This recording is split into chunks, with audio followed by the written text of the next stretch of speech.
amar putusan mengadili dalam eksepsi, menolak eksepsi termohon dan pihak terkait untuk seluruhnya.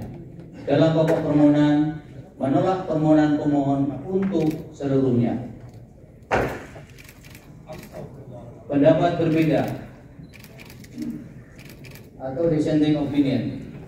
Terhadap putusan Mahkamah Konstitusi aku terdapat pendapat berbeda atau dissenting opinion dari 3 orang hakim konstitusi, yaitu Hakim Konstitusi Aldin Isra, Hakim Konstitusi Eni Nurbaningsih, dan Hakim Konstitusi Arif Hidayat sebagai berikut.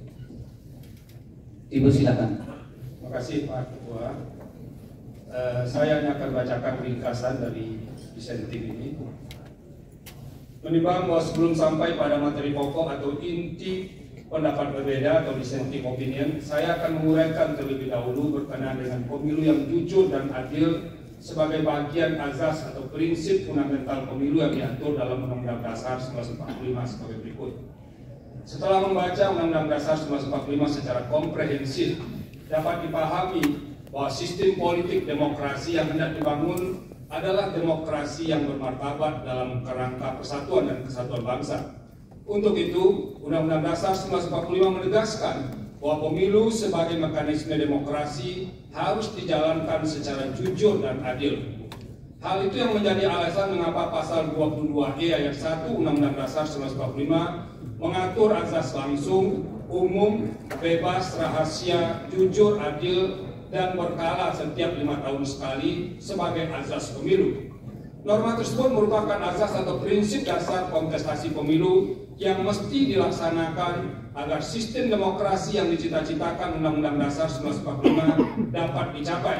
Pada saat yang sama juga akan menjadi benteng atau perisai agar demokrasi tidak dibelokkan ke arah sistem politik yang secara esensial bukan sistem politik yang demokratis. Paragraf berikutnya dapat dibacakan.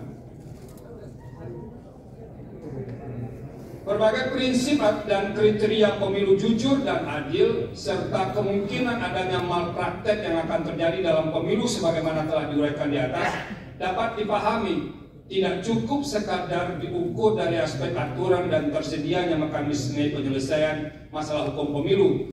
Oleh karena itu, demi menjaga integritas penyelenggaraan pemilu yang jujur dan adil, maka seharusnya Mahkamah memerintahkan untuk melakukan pemungutan suara ulang di beberapa daerah sebagaimana yang disebut dalam pertimbangan hukum di atas. Terima kasih.